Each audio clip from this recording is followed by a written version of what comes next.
Henry and William Golaknath के पास पंजाब में 500 एकड़ से भी ज्यादा जमीनें थी। भूमि कानून के तहत सरकार ने इनकी जमीनें अपने कब्जे में ले ली। सरकार ने कहा कि एक परिवार 30 एकड़ से ज्यादा जमीन नहीं रख सकता, बाकी सारी जमीन उसे सरकार को देनी होगी। इसके खिलाफ गोलखनाथ फैमिली सुप्रीम कोर्ट पहुंचती है और उन्होंने कहा कि हमारा कानूनी अधिकार है और हमें इससे वंचित नहीं किया जा सकता। गोलखनाथ परिवार ने आर्टिकल 91F का हलफनामा दिया और अनुच्छेद 31 के बारे में भी कहा कि हमें संपत्ति से संबंधित पूरे अधिकार हैं और ये मौलिक अधिकार है जिसे सरकार नहीं ले सकती है। इस फैसले को 11 जजों की बेंच ने सुना और इस फैसले को दिया 6:5 के रेशियो से। और कोर्ट ने कहा कि संसद मौलिक अधिकारों में कटौती नहीं कर सकती है। कोर्ट ने यह भी माना कि संवैधानिक संशोधन भी अनुच्छेद 13 के तहत कानून है, इसलिए वे मौलिक अधिकार में बदलाव या उसका उल्लंघन सरकार नहीं कर सकती। इस फैसले का प्रभाव क्या पड़ा? सदन को संशोधन शक्ति पे एक लिमिट लगाना पड़ा। सदन और न्यायपालिका के बीच टकराव बढ़ गए।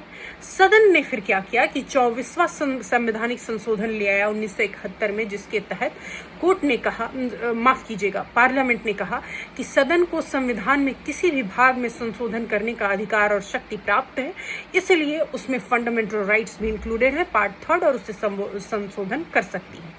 इसके खिलाफ केशवानंद भारती आए। केशवानंद भारती के केस में वैसे तो वो हार गए, लेकिन इस केस में मौलिक अधिकार को न छूने की बात कही गई और बेसिक स्ट्रक्चर के डॉक्ट्रिन को लाया गया। और इस डॉक्ट्रिन को लाकर कहा गया कि सरकार संशोधन तो कर सकती है, मगर जो मूलभूत ढांचा है संविधान का, उसे छेड़छाड़ नहीं कर सकती है।